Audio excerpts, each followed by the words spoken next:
Kia is known for value pricing and expressive Peter Schreier design. Now they're moving up market. This is the 2014 Cadenza. No, not credenza, that's a piece of furniture. Cadenza, a music term. It will not be sold using dancing hamsters. Kia thinks they can play in the deep end of the pool now.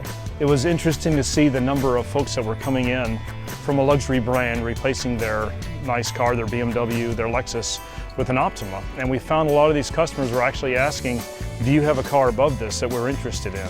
Base Cadenzas start at just under 36 grand with destination. That includes a 550-watt Infinity sound system and navigation. Fully optioned with all the whiz-bang stuff you'd expect in this class, you're looking at a very un-Kia-like price of $41,900.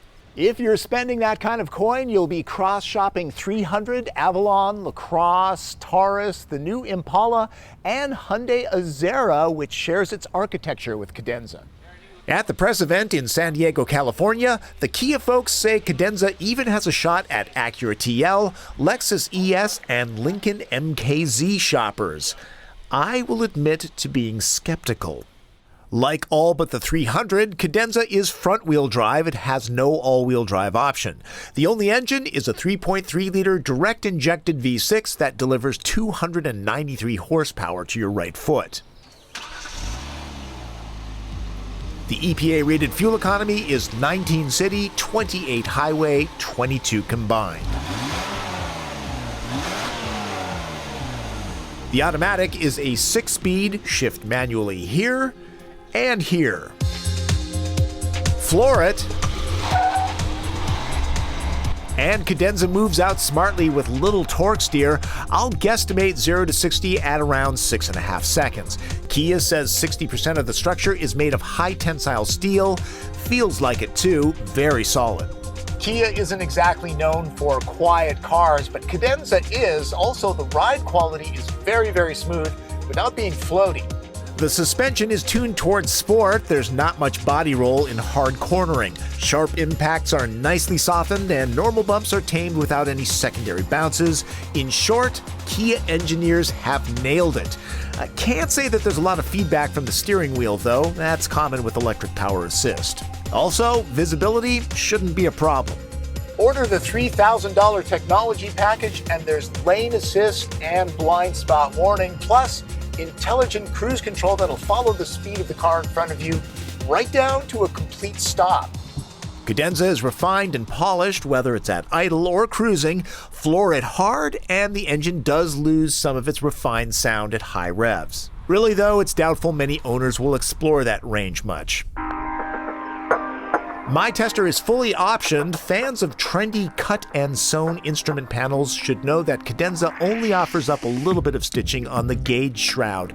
It's a nicely defined space though and has the details, smooth operation, and tones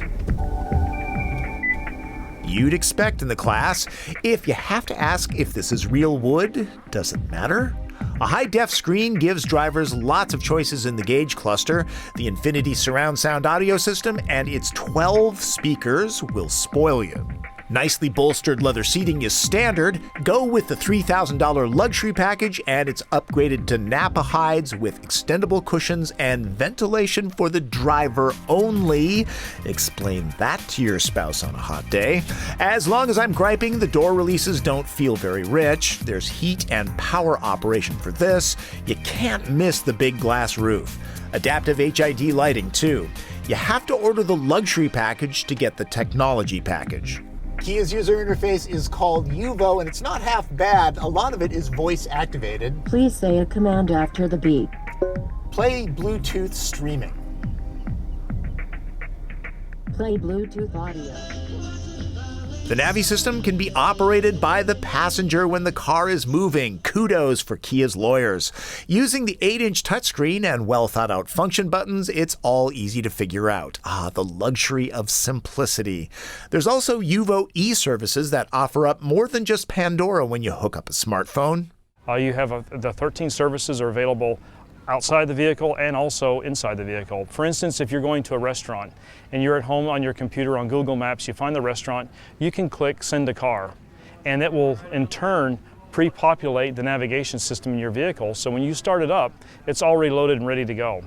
If an indication comes on the IP that you need service, you can touch your UVO app and it'll give you more details behind it. Best of all, using your phone's data plan, there's no monthly charge. Cadenza has just about everything 3 average-sized adults could want in a backseat, starting with good head, leg, and foot room for the outboard positions, plus heated seats.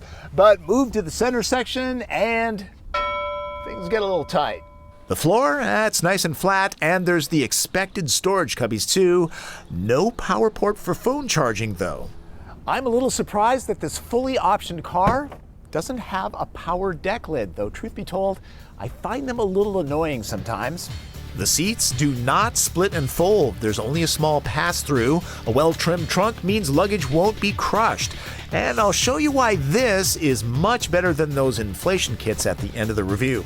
The cargo hold is about average sized. I would say it scores a 7 in the TP trunk test if I could find a Costco in San Diego. Last but not least, design. Kia has been knocking them out of the park lately, a big reason why it's the 8th most popular brand in the US now. We have the youngest buyers coming into Optima. It really is like a sports sedan. It sits low, it's very sleek, it has a very sleek profile. And for a lot of folks, that was just a little bit too much. It sits too low.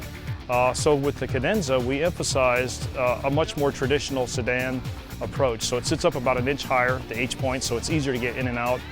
If you look at the overall profile, although it's sweeping, it has a much more traditional upright stance.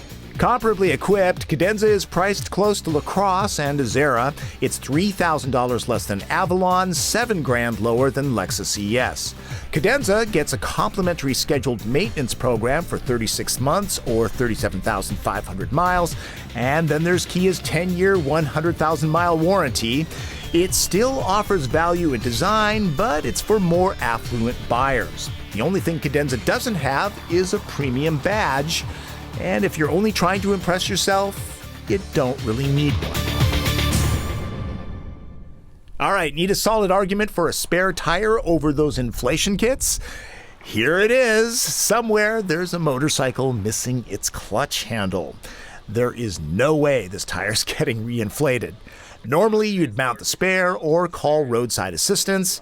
At press events, they go the extra mile. Kia simply delivered a new Cadenza to me and my drive partner, Alan Ryder. I'm pretty sure AAA doesn't offer that service. That is my take on the 2014 Kia Cadenza. A little bit of trivia before I go. This car has been available in Korea for a number of years now, where it's known as the K7. And you may have heard of their flagship called the K9. Yes, the K9.